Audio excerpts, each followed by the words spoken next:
Hello again. It's Saturday, I think it's Saturday. Yep, Saturday. And my munchkin has gone out to sell poppies for Anzac Day with her St. John penguins, which are like mini cadets. So I am just having some quiet time in the lounge, resting up after my big adventures to the tattoo parlour this week. So I had someone ask me, you know, what is M.E? And I've written about this before, and I'll break this down into little segments. It is a disease of the brain and the spinal cord. It's inflammation, and that inflammation can move around to different parts of the brain, which can lead to all sorts of different problems system-wide that can affect, for me, I've had it affect my my speech, where I couldn't put a sentence together for quite a long time. I lost the use of both my hands for about 18 months. I couldn't talk on the telephone because unless I could see the person, I couldn't access my words, and still have some problems with that. It also it's a disease at the cellular level. Now, in our cells we have these little powerhouses called mitochondria, and they make the energy for the body.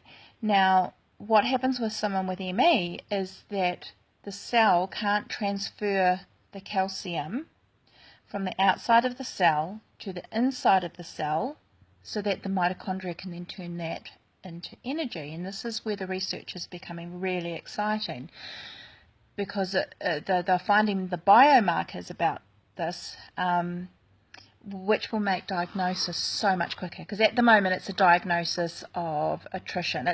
They rule things out rather than tell you straight, and it can take many years, and the testing process and dealing with the medical fraternity is grueling.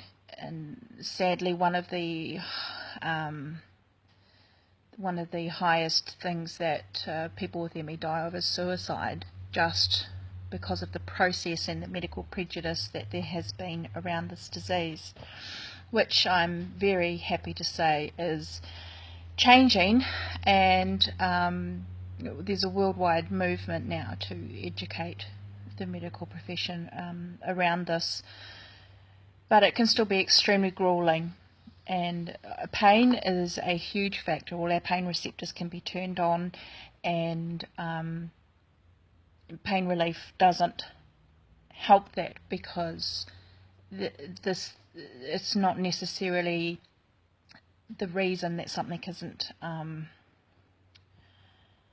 that you're feeling pain. It can be that something in the brain is registering pain. So what happens back to the mitochondria? So the mitochondria cannot make energy. So if you imagine you've gone and done the hardest workout of your life and you're completely shattered, the way you feel at the end is how someone with ME feels most of the time.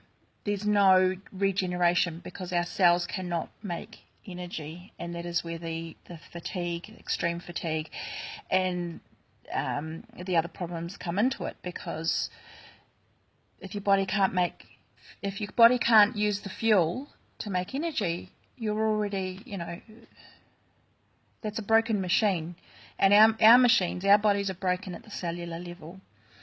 So that's sort of one aspect of what ME is, the lack of ability to turn fuel into energy. And because it's a disease of inflammation of the brain and the spinal cord, so information gets lost in translation. It can't get through those synapses, and there's absolutely nothing you can do, and you've just got to wait until it moves on.